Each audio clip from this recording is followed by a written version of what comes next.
Right. Everyone ready? Good start. That's not the first time a room's gone silent when I've spoken. Before we get back on, a quick reminder, Slido is available. Feel free to submit questions. We had some really good questions actually in the break as well. Some of those, feel free to submit. Feel free to submit anonymously as well, because it gives the benefit of the rest of the room hearing the answer as well to it. We have had a couple of questions in the break, so we'll just kind of take those quickly and then we'll move on and carry on with the rest of the morning's session. So Elizabeth. Oh, yes, you'll be reading now. Yes. Okay, so there has been a question, I think this is probably, John, you take it, but for our Alexon colleagues, so about whether the BSc will be organising a similar day, and talking about the 25-26 BSc audit will include MHHS papers. Is there any more detail? So we obviously can't speak on behalf of that. There is an MHHS open day out now for the end of March, focusing on kind of M10 delivery that the programme are running. So if you don't have a colleague registered for that, I'd encourage you to look that up on the website. We'll pass those points on to our BSc colleagues so that they can consider it in any plans they may or may not have with that. But we'll certainly make sure that the question's passed on so they know that there's interest.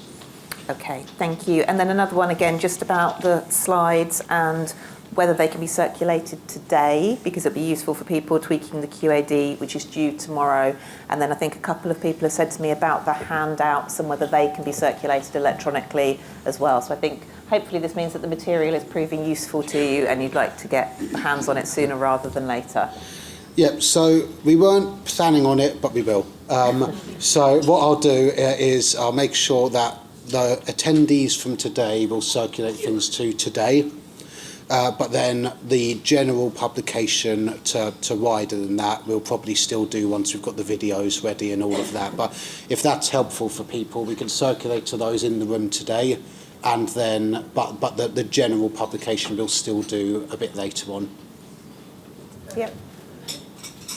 Okay. Great. And then there's a question on Import-Export associations. Was that the one we had earlier, or is this one to take now as well? It's a different one. Okay, so Import-Export associations, where we have separate meters for import-export, can the customer appoint separate MOAs? Is this working? Yeah, cool. No, yes, no. Okay. So, yeah, I think the answer is if they're not associated, you can appoint different agents. So if it's two different meters, in my head, you don't need to associate them. You can have an import and export that aren't associated because the meters differently. If there's different meters, you don't need to keep the meter, the MOP and the data service together. So yeah, you can appoint different ones, but if they are associated, then they will automatically be kept together. Yeah, so the important part there is that the association in the ERDA and the MPAS system needs to be removed in order for that to happen. But yes. I don't know who asked the question. Hopefully that has answered it, but again, it has. Magic, thank you so much. Okay, let's crack on with the next stage then. Thank you.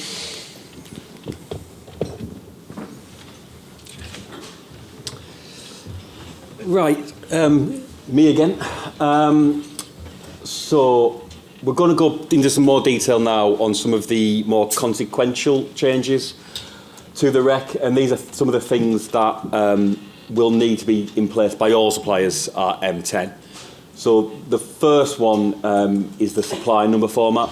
So the supply number is the big number with the S at the start that has got to be included on all invoices, etc., and it's also, on echoes and stuff. Currently, the current supply number, which is the one in the bottom left of the slide, includes the profile class, the meter time switch codes, and the line loss factor class on the top line, as we call it. MHHS affects some of the items on that top line. So the profile class is no longer required for all MPANs, it's only mandatory for smart.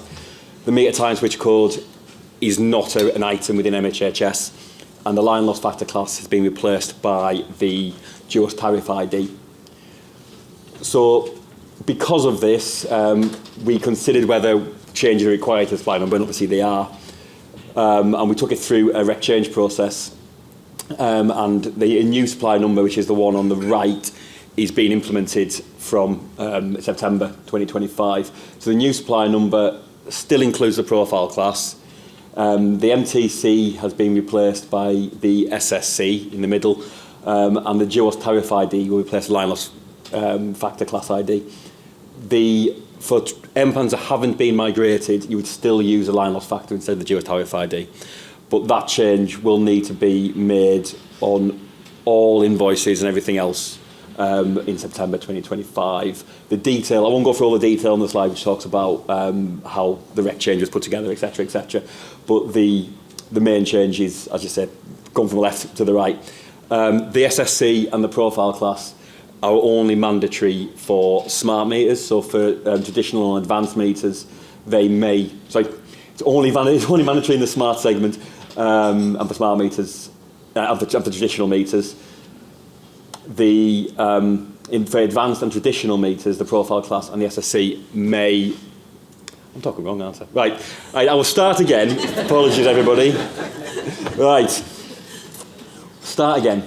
The profile class and the SSC are mandatory for traditional meters. No, they're not. They're mandatory for smart meters, aren't they? Traditional meters, yeah. Right, I forgot. It's going so well this morning. Right, the mandatory for traditional meters, the smart and advanced, you don't need to use them, but you can. Where they're not being populated, the top lines will be populated by null values. So similar to do with half hourly today, there'd be zeros. So the profile class SSC, if not populated, will be populated by nulls. I hope that makes sense. I'll move on to a new slide very quickly so I can talk about something else. Something very, very similar. So the SSC and TPR, as we said before, are changing. They're not. The SSC itself is only mandatory for trad meters. It's not required anymore from a settlement point of view.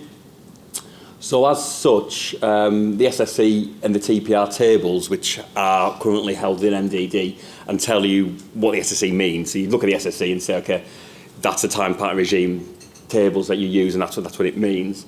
They're currently held within MDD. MDD itself, as John talked about before, is moving over to a new ISD data set as part of MHHS. The new ISD data set, because the SSC is not required for settlement anymore, will not be included in ISD. Through conversation with the market, it was identified that there was an enduring use for the SSC for traditional meters and to be able to understand how meters are being set up. As such, the SSC and the associated TPR tables are being moved into REC ownership and will be populated on the REC through a new meter configuration table. That meter configuration table is identified within the REC itself. We've gone through a Category 3 change to introduce it. That has been approved, meaning that the new tables will go live in September 2025, milestone 8. And we are also considering a guidance note because, as you've gathered, population of the SSC is quite confusing. I'm very confused. So we'll need a guidance note. We're looking at that to help suppliers when they do populate it, because it's not mandatory for smart meters, but there's certain instances where it's going to be useful for them to make it populate and it'll be clear when it should be. The guidance note will be published on the REC portal and we'll notify parties when it's ready through the REC bulletin. So just delving deeper into the meter configuration table. So hosting the table will begin again around milestone 8. The REC code manager will be engaging with our Elexon colleagues to ensure that a smooth transition from MDD does happen.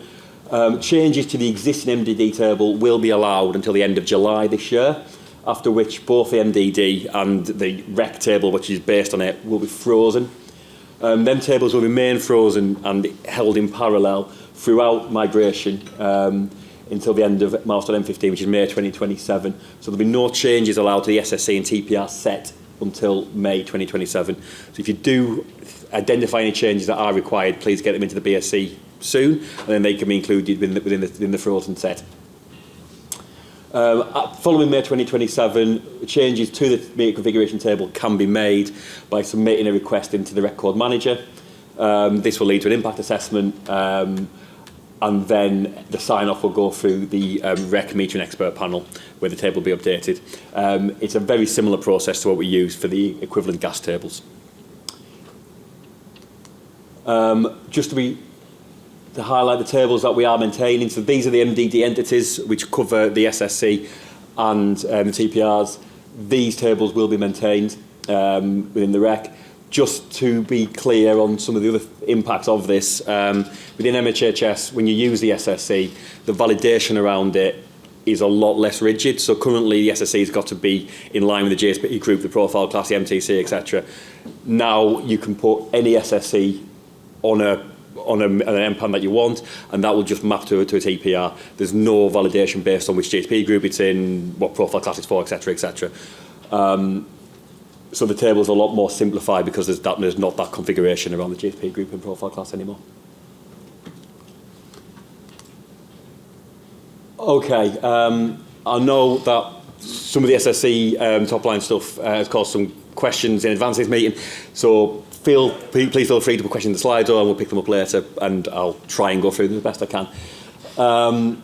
Moving on now to changes to the electricity inquiry service. So the electricity inquiry service, better known to many of you as ECHOS, is the online portal and API that holds a set of market data. There is some changes required into the EES, mainly because, as we talked about, there's new amended or removed data items that are coming in from the MHHS design. There's new user roles coming in to reflect the new market participants. EES, along with the rest of the market, is moving into the new event-driven architecture with near real-time updates now coming into the EES. And the EES has also got to be able to manage forward and reverse migration of MPANs. Just go into that more detail. So for the near-time update from the DIP, in the new arrangement, the EES will interface directly with the DIP. So currently, it gets an update overnight from the registration service. In the future, each individual item will be updated via data flow from the DIP. So you'll see items change midday and through the day as they're changed.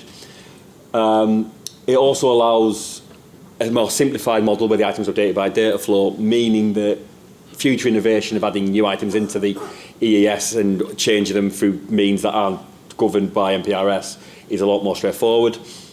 And in addition to that, items that are currently sourced from the CSS, the registration details, they'll be now updated directly from CSS messaging rather than that going via a loop through the registration service. Just going through the items that have actually changed. So I'll go through this slide in a bit of detail because I think it drives out some of the other changes that are happening. So new MHHS data items. So these will be present on MPANs that are being migrated. MPANs that haven't been migrated will still say that in their same format as you see today. The new items will only be present and the removed items will only happen for MPANs as they migrate. So the domestic premises indicator will be present on all MPANs. This replaces the MPAN designation, which is currently within the system. The MPAN designation is based on a number of things, including the DPI, but EES will now have a view of just the DPI, which will match what's in CSS. As we've talked about, the Jewish tariff ID will replace the line loss factor ID, and the market segment identifier will be in there, replacing the measurement class. There's also a new annual consumption, which is present within EES, along with an effective from date and a consumption quality indicator. This is the consumption calculated by Elexon Central Systems on a monthly basis. So what happens is they get all the consumption data in, they work out on every month what the annual consumption would be, and they send EES an update. So that's updated every month for every MPAN that's been migrated. The assigned MDR, so the MDR John talked about, will also be present within EES. The data service will replace the data collector, and obviously the data aggregator won't be there anymore because the data aggregator is not used. The meter manufacturer will be present within the MTDs. And another interesting one is the customer direct contract indicator. So for both the MOC, the metering service, and the data service, there will be a new direct contract flag. So that indicates where an agent has been appointed via a direct contract with the customer. That flag is set by the actual agent themselves and can only be removed by the agent. Once it's set, it'll be there until it's removed or it times out from the effective from date. It doesn't affect the appointments, so you can't. It's very easy to have an appointment that's not the same as the flag set, but it just indicates where an agent believes that they have a contract in place that a supplier may want to take notice of. The supplier metering service and the DNO will not all now have a DIP ID in the system. The DIP ID is the identifier which is used for sending DIP messages through the DIP, similar to the MPID, but it's about 10 numbers, so it's not as intuitive. But the MPID will remain with a DIP ID next to it. In addition, we'll also have an MHHS indicator, which will indicate whether an MPAN's been migrated, not migrated, or reverse migrated. When an MPAN's been reverse migrated, it will move back to its legacy state, apart from maintaining the annual consumption, which was set during MHHS. Other items that are being removed, the MTC, as we talked about earlier, isn't present in MHHS. That's gone alongside the related flag around the MTC. We're also getting rid of the SMET version's going as well, as that's no longer used within any process. So moving on to talk about migration. So as talked about earlier this morning, it's quite scary. We're getting close to migration. It's happening this autumn. The programme will need to migrate around 33 million MPANs from legacy arrangements into the new MHHS market within the migration period of 18 months. This is obviously a significant task for the industry. We're expecting a lot of people to be heavily involved in this over that time. It's going to require significant planning and monitoring by the programme. So the programme have set up what they're calling a Migration Control Centre, the MCC, which will be engaging with you all, with suppliers to set migration plans, etc. A migration event itself is actioned by the appointment of an MHHS qualified agent, both of the agents, the meter operator agent and the data service. So to do a migration, it's basically a change of agent into the new MHHS world. So we talked about reverse migration when we were going through the EES impacts a little bit earlier. So during the migration period, it's going to be possible for a supplier to inherit an MPAN that's been migrated when they're not qualified. So a non-qualified supplier could gain a migrated MPAN from another supplier through this period. When that happens, because the non-qualified supplier can't handle that meter, they haven't got systems ready to do that, that will be reverse migrated from MHHS back into a legacy situation. The process for that will be managed by SMRS. There's detail within the MHHS programme exactly how that will work. But reverse migration will only be permitted until M14, when all suppliers need to be qualified, which is October 2026. After this time, no metering point can undergo reverse migration. And they're also saying that complex metering, so complex sites under the BSC, where a site has to have auxiliary information to allow it to be settled. These aren't allowed to reverse migrate, meaning complex metering will not be allowed to migrate until after October 2026. So yeah, as we said, a migration event itself will need to be delivered separately for each metering point. So each metering point will go through an individual process to migrate it. Suppliers need to be both MHHS qualified under the BSC and the REC before initiating MHHS migration. The agents involved will also need to be qualified, and all parties will need to have gone through service activation and be present in the DIP. For forward migration, migration can happen under two types. You can either do it through a change of agent in flight, or you can do it coincident with a COS. So you've got a forward migration change of agent event or a forward migration change of supply event.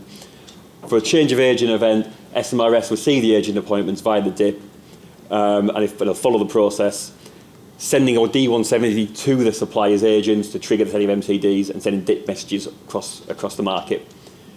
For forward migration during a COS, when SMRS receives a pending switch, it will send the DTN notification as normal to the qualified supplier, the 217, 260, and also a DIP message to D2. At that point, sorry, IF2, at that point, the supplier can decide whether to take it through the MHHS migration process or the legacy COS process and migrate it later.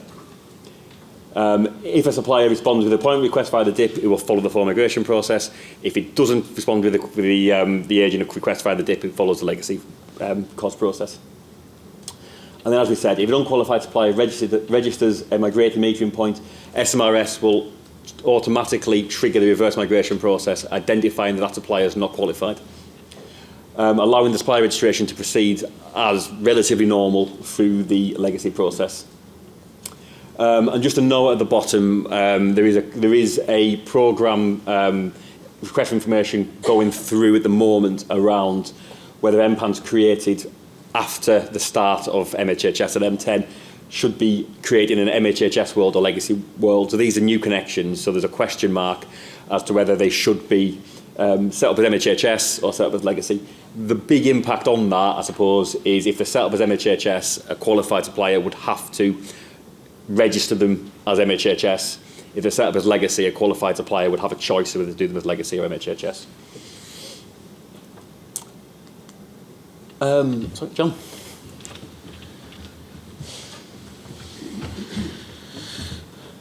Right, so on to data flows. Everyone's certainly my favourite topic. We've got the first thing is there you'll say changes to REC-owned data flows, and just to explain, there are a lot more data flows changing than just the ones that have REC next to them.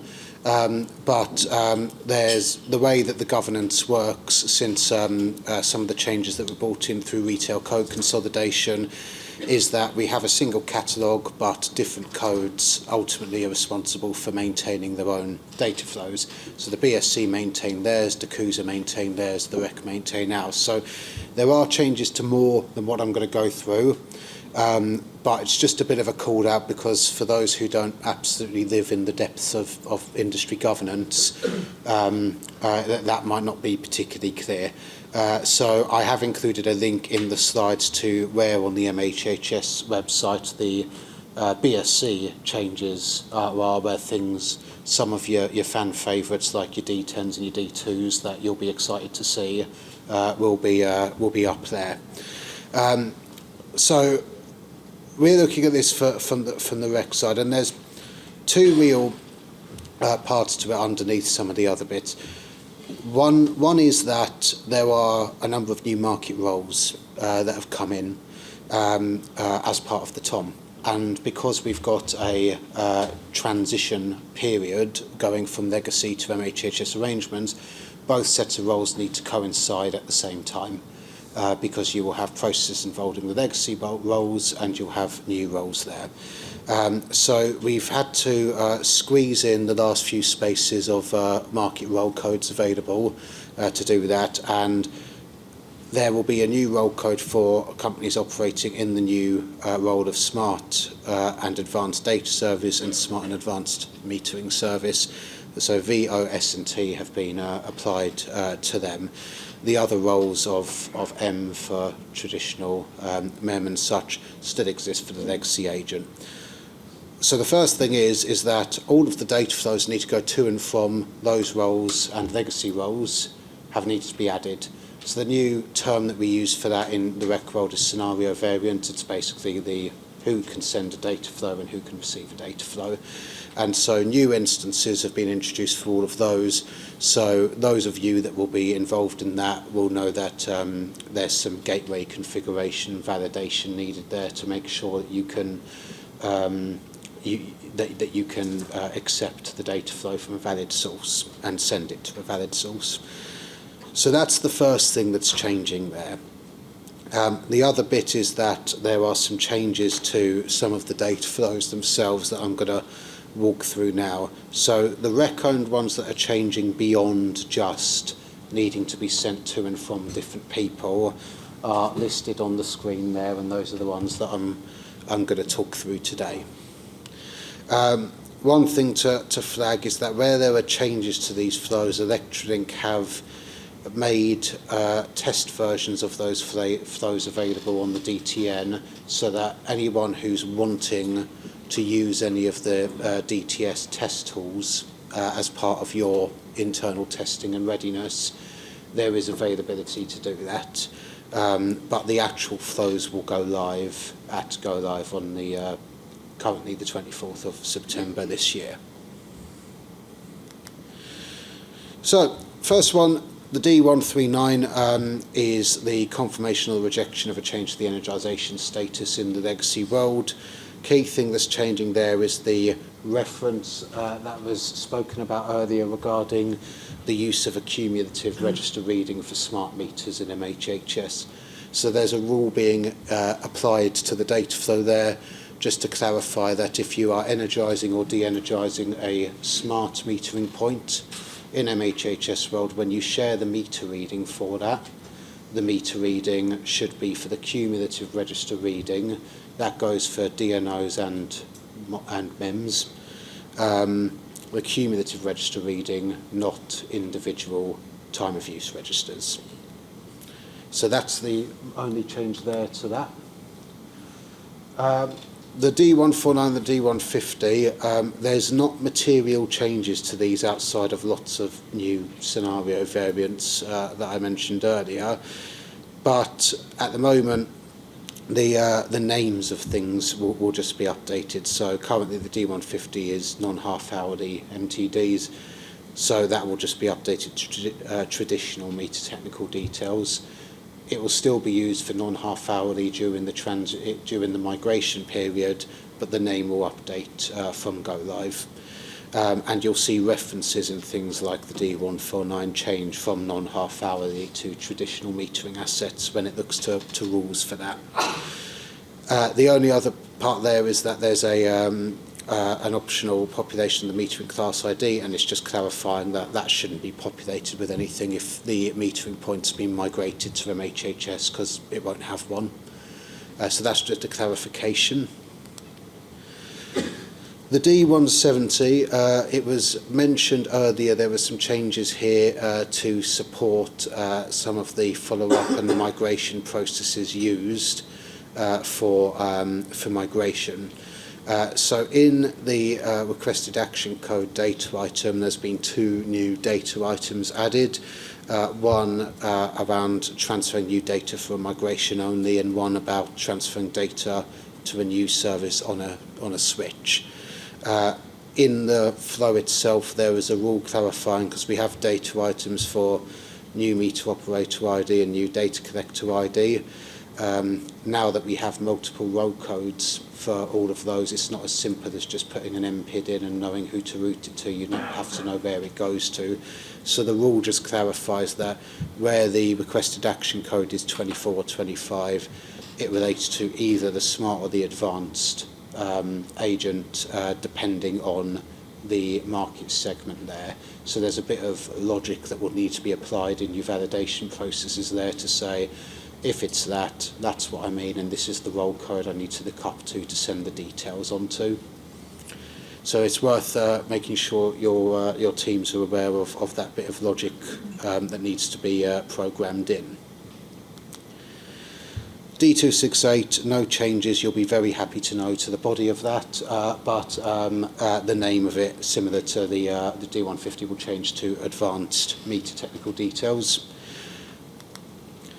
So on the D300, so D300s I mentioned earlier won't go to the data service, but they will still go between the energy suppliers when you're agreeing the meter reading.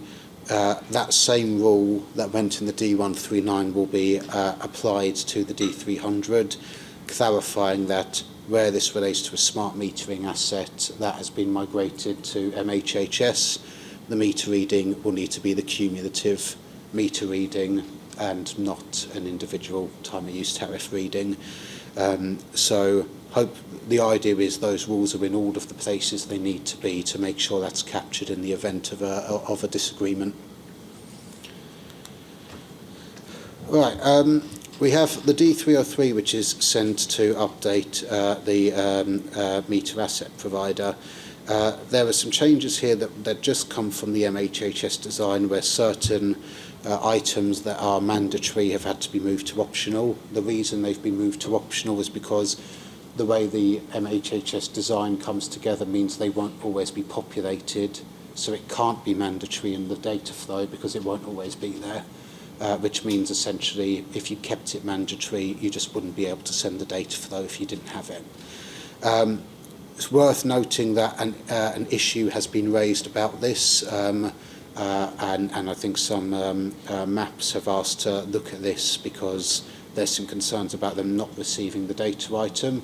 But for the purposes of MHHS Go Live, the data item won't always be there. So when it's there, it should always be populated. If it's not there, you can still send the data flow without those data items. But that may change depending on how this issue progresses. But for now, that's the case.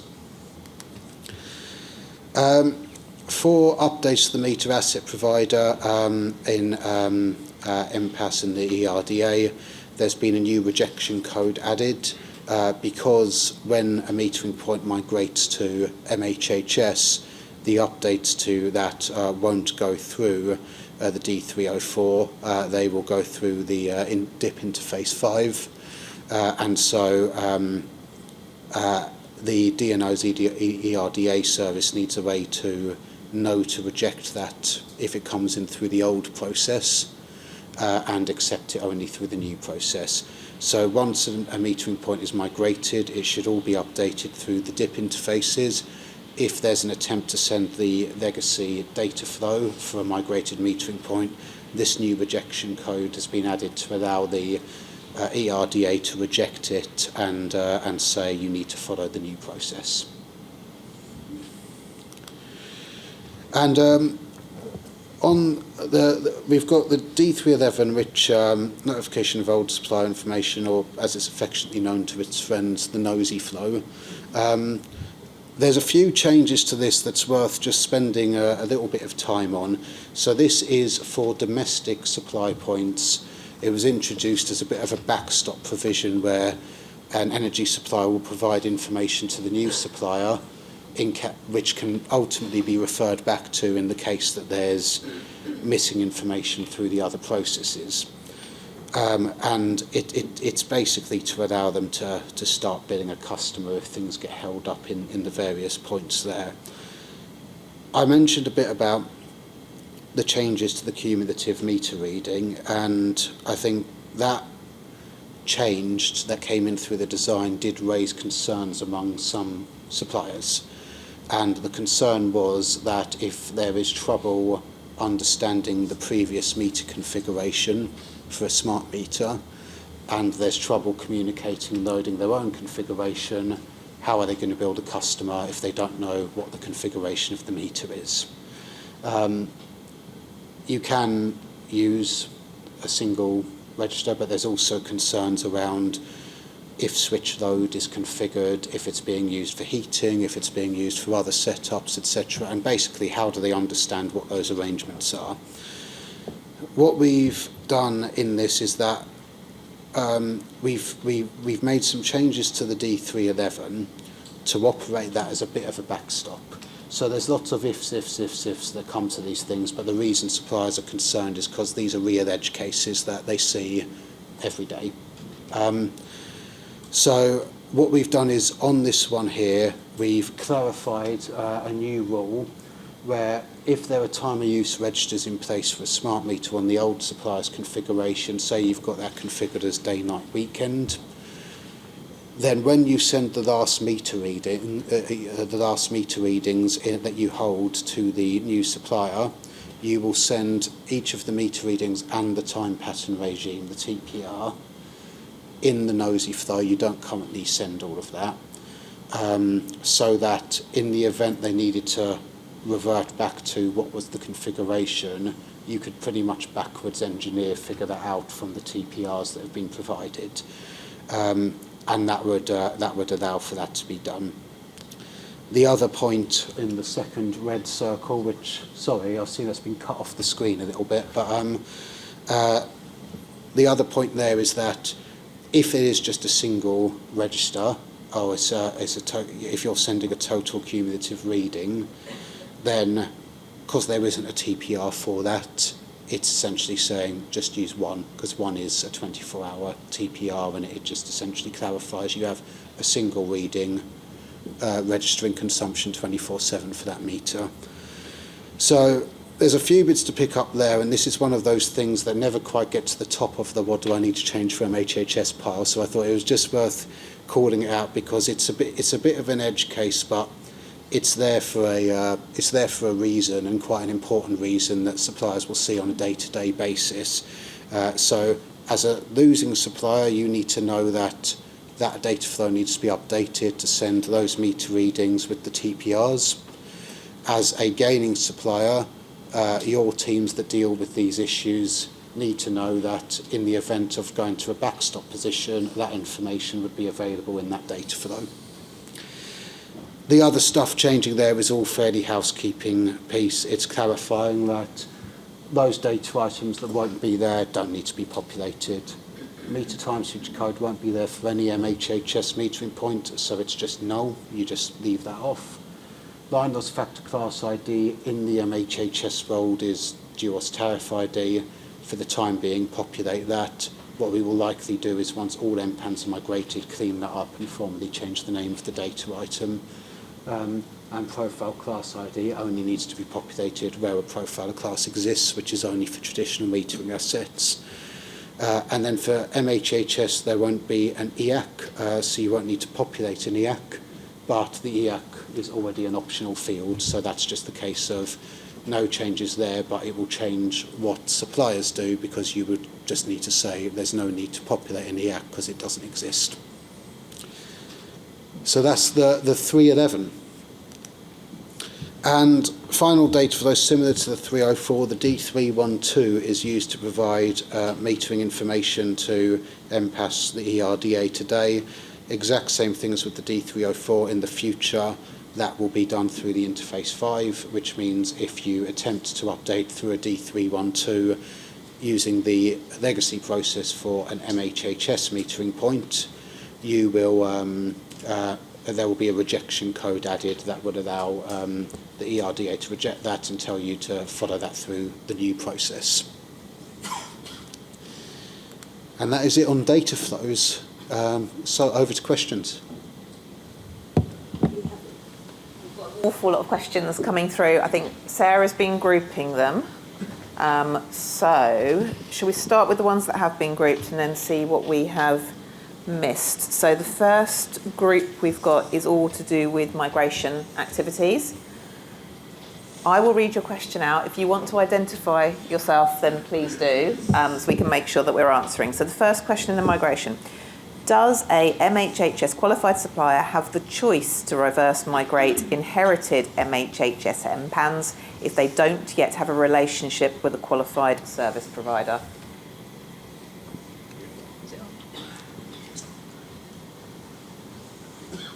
So no. The once the supplier's been MHHS qualified, is it not on? Once an MHHS qualified supplier's been qualified, then they won't have a choice whether to reverse migrate. There's a bit of a caveat on that one. So qualification is agreed through the code bodies. Following qualification, there is an arrangement for an MHHS qualified supplier to go through service activation. So they have to agree with the migration team a migration plan, and also the migration team will ensure that they have got qualified service providers to appoint. So until the supplier is actually service activated, they won't be added to ISD, and they won't be able, and they won't be sort of formally treated as a qualified supplier. So there's a slight caveat around the qualification point there. But once you're deemed to be qualified and set up in ISD, then where you pick up an MHHS metering point, it will have to stay as an MHHS metering point.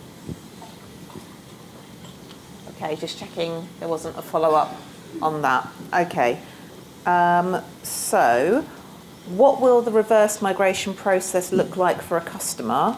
Will they know this is happening, and how will it affect them? Yeah, so I mean, assuming it goes right, the customer shouldn't see any real change. It would just be a normal, look like a change of supplier. Obviously, there may have been certain tariffs, etc., set up by the supplier that migrated them that MHHS set up. Customer would be able to use them with the new supplier, but that would just be a change of contract and change of arrangement with the suppliers. I suppose the reverse migration is a more complicated change of supply, so there is potential risk there that there could be more issues with the COS read, etc. But assuming that everything is mitigated and fine, then the customers shouldn't see any difference other than a normal change of supply. Okay, and kind of linked to that, Jonny, I think then, so during migration and linked to reverse migration, will Ofgem insist that the customer is clearly told about the consequences of switching to an unqualified supplier?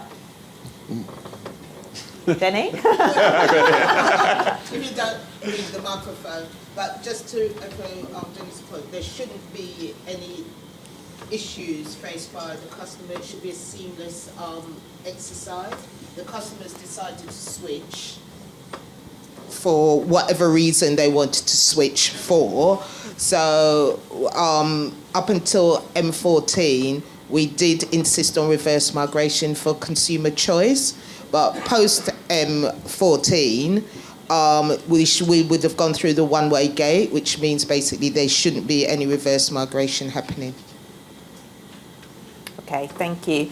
And then, let me take that back, and I'm going to ask one of my colleagues to go on there. Okay, great. So, just follow up on that. Sorry, I asked the question. yeah, of course, please do. Let me give you this. Sorry, Jenny. Thank you. Thank you. So I asked that very question because I was wondering what kind of visibility will the customer have on market-wide half-hourly? Will they know that it goes through different stages? Will they understand the notion of some suppliers can offer this to me, some don't? Or will it be left to their interpretation of there's tariffs here that look all right? Like, will there be an explicit explanation to the customers of market-wide? Hopefully not, because essentially market-wide half-hourly settlements is an impact on the supplier. They are the ones that are being settled half-hourly to nudge them into offering innovative tariffs to consumers. So from a consumer's point of view, they will be seeing all these wonderful new innovative tariffs coming into play. Hopefully they have a smart meter, but if they don't, it's really about suppliers saying, can I have your half-hourly data? Because I can offer you this tariff, and we've seen things that OVO and British Gas and EDF and others are putting out there in advertising, but that would have been predicated on these guys preparing themselves for being half-hourly settled. So as a consumer, if you think of your friends and family, if you tell them, oh, you're going to be half-hourly settled, they will go, what? What does that mean? You know, and in reality, what it actually means is, here are these great tariffs, but I need your half-hourly data, and that can then be fed through all of these wonderful systems and data flows. Okay, and then finally in the migration bucket, question from Matt Grist. Thank you, Matt. For reverse migration, we've assumed that pre-MHHS data, measurement class, MTC, etc., is no longer in the Electricity Inquiry Service, or ECHOS, and must be inferred by a supplier for a COS. Is this correct? Yes. So, once an MPAN migrates, it won't have the legacy information. So the stuff that's not part of legacy, not part of MHHS, won't be available in EAS. Sorry, Jenny, do you want to jump in on that? I could imagine that information not being on the front of the EES, but I'm hoping it is maybe archived for a period of time. I know it's not needed, but, you know, if you want to do some historic analysis or something, I would have hoped it would have been around somewhere for a period of time. It might be, well, I'll have to double check. I assume it's in the database, but it's not available through the API in the portal. I think is the key thing there for the suppliers. Okay, the next ones that have been categorised for me. Fastest finger first to tell me what SSE stands for. You can look at your crib sheet. Standard Settlement Configuration? Yeah. Spot on. Okay, here we go. Oh, sorry, did you want to pick up on a reverse migration question? Yeah. Yeah, sorry, let's just take this one first. Thanks. Hi. Yes. Yeah. Colin Payne from Engie. Just on the customer communication point, do you think that differs for non-domestic consumers, though, because those consumers could see a change from non-half-hourly contract terms to half-hourly contract terms? So I think what you say holds true for domestic, but certainly our customer, we're a non-domestic supplier, and our customers are quite interested in this, and a lot of them are asking questions. So I think probably in the non-domestic world, there's a bit more need to. I think there is a need there because I think customers could see some contractual changes coming off the back of this. On that point, there is some thinking happening in that space. If I take the regulatory stance, we tend to, at this moment in time, those contracts are negotiated right across the non-domestic space. So we would expect suppliers and the client to actually talk it through, understanding what the impact is.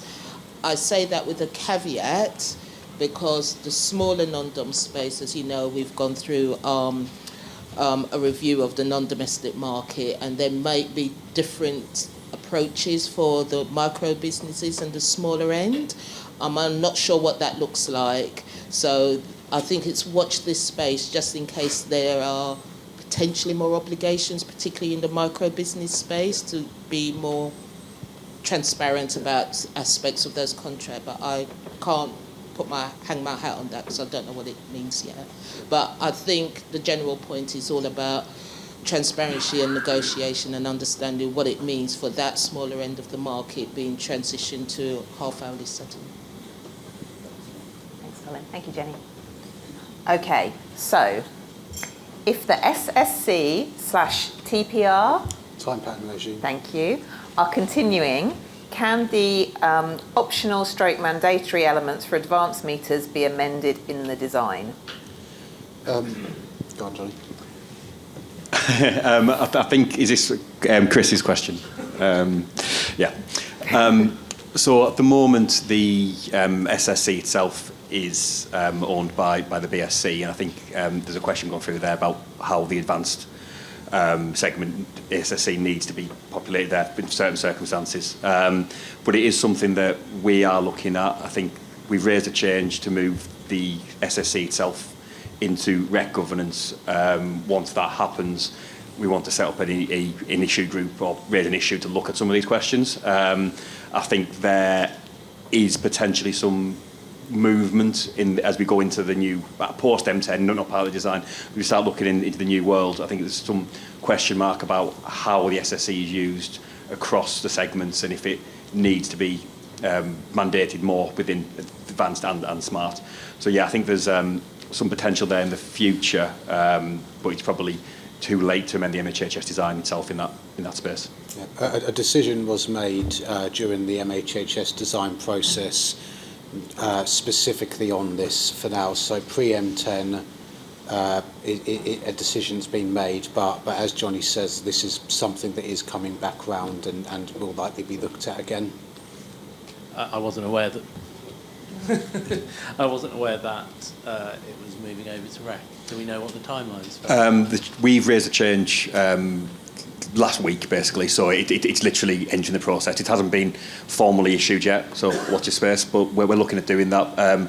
Given that the tables have been brought over into the REC, it seems to make sense for that item to be REC owned rather than BSC owned, but that's something we're progressing. Okay, cheers. And I think, Jonny, then that part of the same as the next question. So SSC 0244 is used for load shaping, so has a settlement use. How is this being maintained if it's moved into REC governance? So the SSC itself will be kept within the table. So anything that's currently within MDD will be moved over into the REC and will be kept in that table.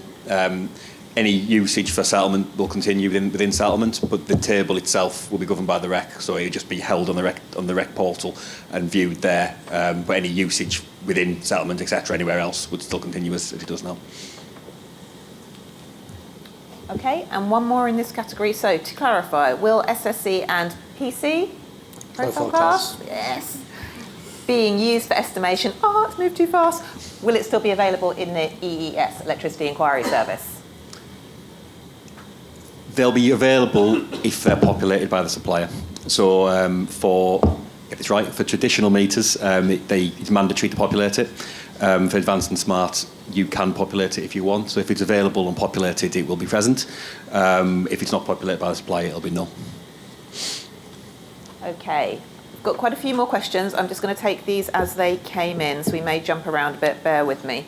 So first of all, back to the question that was asked just after the break about the BSc audit. Thank you to one of our Alexon colleagues who has, if you have got Slido, you'll be able to see this, said that in relation to MHHS impact on the BSc audit, please email, are you ready? MHHS PAF, PAF at alexon.co.uk to join the working group where these subjects are discussed on a monthly basis. Okay, a question. Will you be circulating the best QAD guide with examples to support the final QAD submissions? I'm looking to Andrew. Yeah, we'll cover that this afternoon. Cover it so this I'll park afternoon. So that. all things qualification this afternoon. Okay. Another question from Matt Grist. Thank you, Matt. Industry standing data versus market domain data. When will MDD be switched off? Also, where a table appears in both MDD and ISD, will they contain identical data? Do you want me to? I think this one's then. MDD will formally be frozen at MHHS Go Live later this year. It will still exist, it will be frozen. The idea is it will sit there for about 5 years in that state, but without being able to be changed in the same way. Many of those tables will move over to ISD where the spec is the same and it relates to the same things. Then yes, some of those will be identical. Some of those will change. Things like where qualified parties will be moved over to ISD at the point they qualify. They may exist in MDD for a period, but not be in ISD until the period they're ready to operate under MHHS.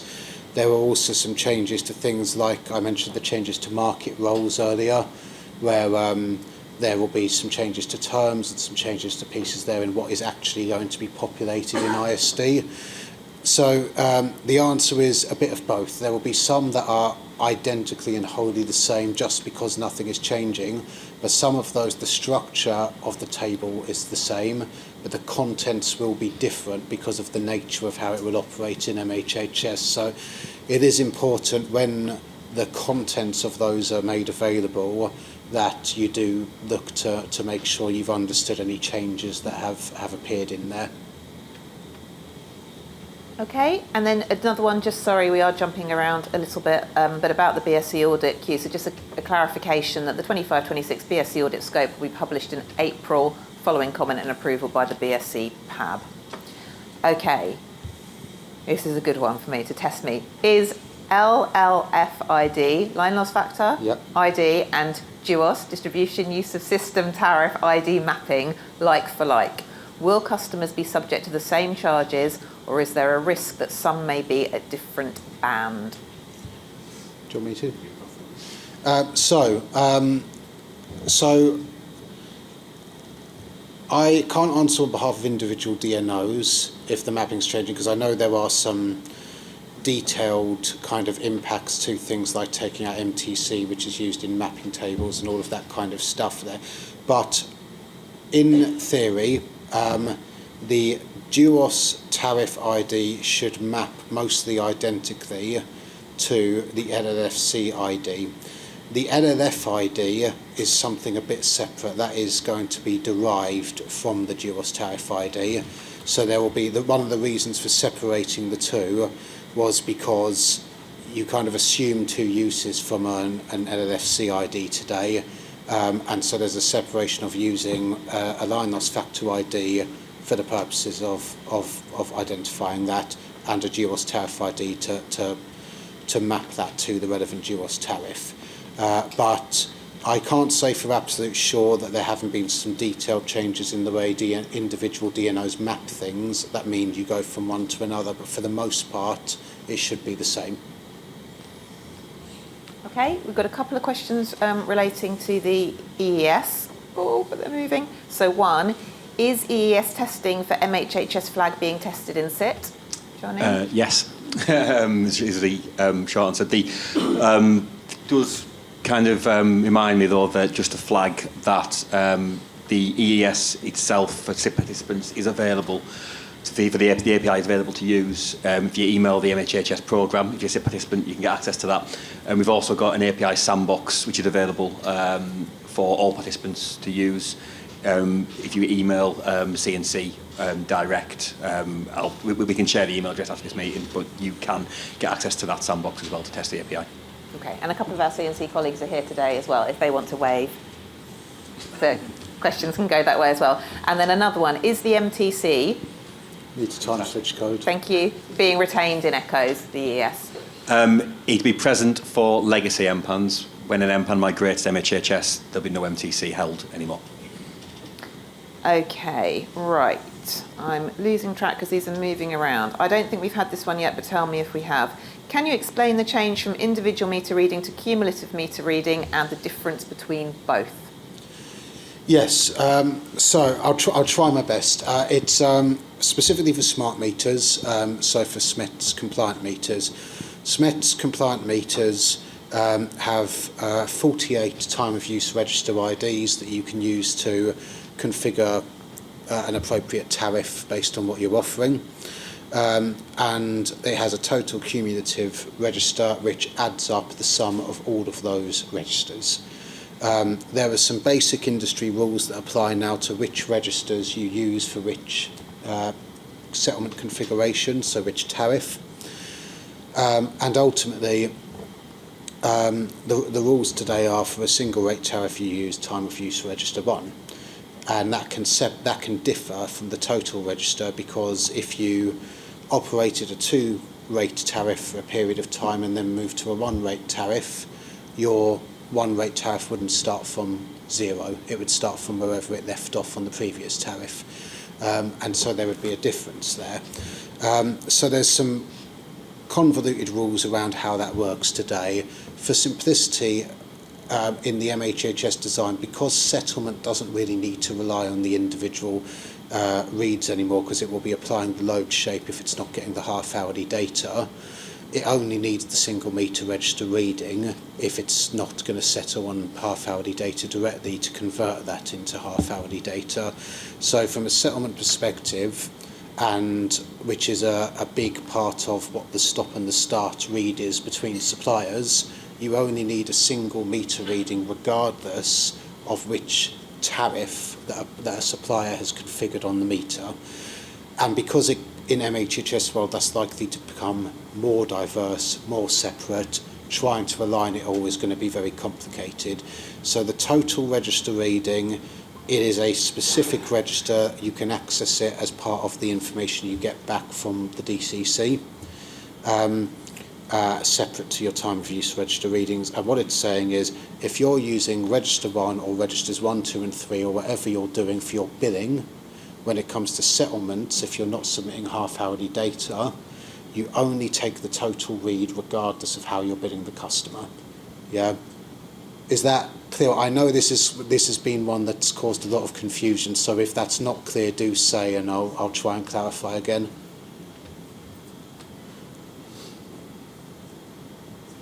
Okay, and I think because there were similar words used, this one might be related. If a supplier uses time of use register 1 for billing and supplier A uses time of use register 1 for billing and supplier B uses total active import, which reading would be expected to be in the D311? It's unclear. Yes, if you're using it in the, I suppose one of the good things if you take a step back is if you're both only bidding on a single register, the reading on the D311 should be largely irrelevant, because the purpose of needing to break that out is as a backstop if you don't understand the configuration. And if you're both bidding on a single register, whether or not you've been bidding on different readings is fairly simple to resolve, because the reading it should be is the total cumulative. Yeah. In terms of the point that if you're saying send a total cumulative and that's register 1 and you send the wrong reading against a TPR of 1, yes, that would be confusing. However, in that case, that would just need to be resolved through the disputed meter reading process, where ultimately both suppliers should and would have a record of both what the time of use register reading was and the cumulative reading was, and ultimately whoever's used the cumulative reading in that case is right and the other one is wrong. So I think with that kind of one, that is an interesting edge case because it is there. But if you take it back to the backstop is there to help with understanding the configuration, it achieves that. And if the meter reading is different, through the disputed reads process, whoever uses the cumulative, that's the right meter reading for settlement. Okay. Right. Can it please be confirmed that the suggested replacement for SMET's version is meter manufacturer? Is there a missing... Sarah? Yeah, I'm not sure where that question came from, but I think they're two separate data items. Does anyone want to clarify? We can pick it up in the lunchtime if you don't want to be put on the spot. We can check the slides if the slides might have been unclear around that, but they aren't. That wasn't the intention. But to clarify, there is a data item for SMET's version, which continues but is largely unused because people derive it from the meter type anyway. So that's not particularly well populated or has it doesn't have great data quality. So people tend to look at the meter type anyway. There is a meter manufacturer data item that is coming into the ERDA to MPAS because that information is important for other things like in-service testing and things like that, and the other aspects of meter technical details will be removed for smart meters, and that information is still required. So it's coming out of, because the D150 won't be sent for smart meters, that data item's gone into the ERDA so that information is maintained so it can be used for that purpose. Okay, if there is any ambiguity around that one, come and grab us in the lunchtime, particularly if there's something in the material that doesn't look quite right, so we can correct that, please. Okay, what, if anything, is being done to identify complex and shared SVA, volume allocation, sites to stop them from migration pre-M14, Jonny? I think it's one that we probably need to ask our BSc colleagues on. The complex arrangements and shared SVA are a BSc-owned process. But the migration team in the MHHS programme are all looking at this. I've been told there's potentially a workshop being set up to go through the impacts on shared SVA and other complex arrangements. So hopefully, if you watch this space, there should be some more news coming out on that. Okay, just checking that there's no builds. Okay, in relation to the DPI, we have two. MPAN designation based on PC and DPI as set out in the CSS. Please confirm whether the CSS DPI will be retained on ECHOs. Yes, that's the case. So ECHOs EAS will be populated for all MPANs with the DPI as held within CSS, and that will be maintained. The MPAN designation using the profile class and the measurement class will be removed. Okay, thank you. Sorry, I'm just jumping around, so I'm making sure that I'm catching everything. Are there similar rejection codes for other flows if legacy process flows have been used? So I think this one came up when John was talking about rejection of messages when a metering point's going through migration, and if that's the case, then yes, there are rejection codes that are used for certain legacy flows if they're introduced, if they're if they're sent to SMRS during migration. So things like the D312, things like that. If you try to send those through into SMRS during migration, then they will be rejected, and there's new rejection codes for that. Hopefully that was the question that was being asked. Okay, and a question about the D311, as we were talking about it. Does the D311 retain domestic use?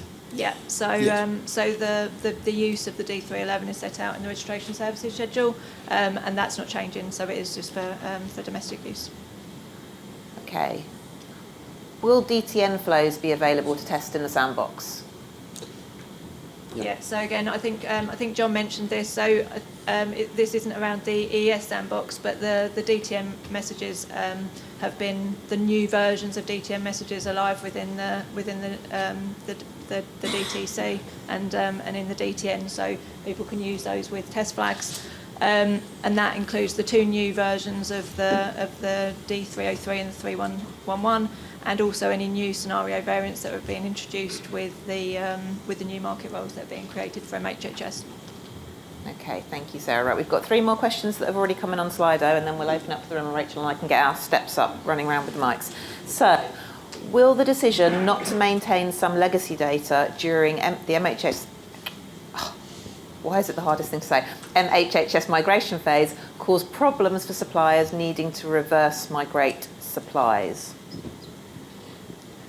So yeah, I think this one came up when we're talking about the EES not holding the legacy data items. So there are legacy data items that will be populated and shared as part of the reverse migration process from from SMRS. So the fact that the data is not held on EES doesn't mean that there isn't information that's shared out to organisations as part of the reverse migration process. Okay. Just to add to that, there is a very distinct chance that the SSC and the profile class will be retained on a migration, because a supplier would have to remove them as part of that if they wanted to. So it's likely that the SSC and PC that was already there will be kept unless a supplier actually takes them out with that process. So you will probably see majority of the migrated MPANs, at least initially, holding them items that were there if they were non-off hourly. Okay. Where can we find the full list of MTD data items? Of data items in MTDs? Yeah, so I think so meter technical detail is kind of the global term for various different data items, and I guess there isn't a clear list sort of set out in governance, but there are the messages that contain the data items. So we've got the D149 and 150, which is the MTDs that are sent for traditional metering systems, and then there's the D268 for the advanced. So I guess looking at the data items within those messages tells you where the MTDs are. In terms of the additional ones that are provided by the SMRS, again they're just held in the flows, so you can look into the IF005 to see what those specific data items are. So Okay. just to add to that, for those who don't know where to find those, on the REC portal you can access the market message catalogue, and you can search by the flow or the flow name to find the list of data items sent within that flow. So for those of you that used to use the DTC website and things like that, all of that information is available on the REC portal, and we can share that link available. And for the new DIP messages, there is an interface catalogue maintained by the MHHS programme, and there was versions of that available in the REC code drafting, which I think we have links for to share out later. So all of that will be shared out, so those who don't know where to go will have access to those links. And might I also suggest we've got our laptops if anyone really wants to just come over and stand over our shoulder and have a look in real time, going through the REC portal and finding where things are. Sometimes that's just as easy as well. So happy to do that at the end of the day when you can come up and talk to the team. Okay, thank you. Colin, another question. Thank you. What is the reference for the change request about whether meter manufacturer is a mandatory data item or not? So what's CP number? Let's have it. So sorry, Colin. Are you referring to the historic under the MHHS design when it made meter manufacture? The issue the maps have raised. Yeah, there's a... That's about effective from date, Yes. though. Oh, right. We'll find the We'll find the issue number. Oh, there we go. 243, Colin. sorry, no. 243 is the ownership of SSC. Just check that one. Just got it. Oh, that's- 230 is the one about the effective from date. Yes. 230 under the REC. But it's about the effective from date becoming mandatory, not the meter manufacturer. There isn't one about the meter manufacturer becoming mandatory. Okay, so R230 is the REC change, but is the... But it's just about the effective from date, not the meter manufacturer. The only reason I've asked... Colin, let me give you the mic. That's fine. Thank you. It just sort of raised a concern that because as part of SEC compliance, it's important to know who the meter manufacturer is for disclosure of material security vulnerabilities. So it would just surprise me a little bit that potentially could get lost in all of this for some meter points, or maybe I'm overblowing the concern. I don't know. That was specifically looked at about mapping to the DPL and the CPL specifically for that. Sorry, that's the deployed products list and certified products list under the SEC. And at the point this debate happened under the design, there was a bit of a check to say, do you have the information you need to do that mapping and get the information you need from there? And that's some of the reason why other data items weren't included, was because there was a view that you will have the information you need to map to that to get the other data items you need for that. Right, okay. Yeah, I'll have a think about that when I get back home again. Thanks. Thanks, Colin. Okay, so we don't have any more questions on Slido, but we do have some time. So if we open it up to the room. Yep, okay, thank you. Thank you. Sorry to go back to this again, but data items for reverse migration, it feels like there's some kind of chicken and egg situation going on here. To start a reverse migration change of supply, we need legacy data items such as the measurement class, but we won't get those data items until after the change of supply has finished because they're no longer in ecos. So currently our approach is that we're going to infer what we think they are, which we could do on the whole reasonably well. The MTC is hard, but the rest we can make a reasonable guess at it. What I want to know is this approach going to come and bite us in October and we have a whole load of reverse migrations that fail? Conferring. Yeah, okay, I think so. Obviously the reverse migration design, the reverse migration won't fail for not having it. I think what you're saying is you need some of these items to potentially quote, etc. Or is it the actual cause process that would? Yes, partially quoting, but there's also. For instance, we won't know whether it's half-hourly or non-half-hourly without the measurement class. I mean, the profile class might exist, but it may have been removed while an MPAN was MHHS. Yeah. So I think some of that supplier choice. So, for example, if you've got a AMR meter that could be settled non-half-hourly, it could be settled half-hourly. It depends if it's CT'd, etc. So I think when you some of that will be depending on the supplier, and some of that would have been changed as you move it round. So yeah, I think you should be able to do the reverse migration. You will get, when you do that, information services, you will get the last set of data from MPRS as you go through the COS process, which should then allow you to use that as you want to populate the registration information once you've registered it. But yes, so I think you should be able. I don't think it will be a reverse migration problem. But if that is causing concern, I think it probably needs raised within the programme to look at that as part of the reverse migration process. If that makes sense. Just to add to that, I mean, there is going to be a little bit of. There's going to need to be some work that suppliers do in the interim migration period, looking at all of this, because post M14. All of your quotes are going to have to be based on the data available for an MHHS MPAN. There's an interim period where when you're not ready to take that on and you are going to reverse migrate, how you do that. As you say, there is some information you can derive. So some of how a lot of the MHHS data is being populated is it's being mapped in ISD, in the industry standing data, and you can therefore reverse map some of that information. And you will also have more in terms of meter details in the available through the EES for quoting than you do currently at the same time. So in terms of the type of meter, the manufacturer, all of that, if you have a smart meter, if you have a non-smart meter, if you have an advanced meter, you'll be able to see the details of the type of metering as well. So there are some changes suppliers are going to inevitably have to make, and I think the point called out there is that there's twofold to that. There's one is MHHS onwards, once you're there, your quoting will need to use all of the new data items going forward, and then that interim period, if you are going to qualify at a later date, there might be some logic that individual suppliers need to apply to determine how they're going to manage that in that interim period. Okay, thank you. Okay, any more questions that anyone wants to ask? Just pop your hand up if there's anything. No? Okay. Okay. Right, thank you all. So you'll be pleased to know it's time for lunch.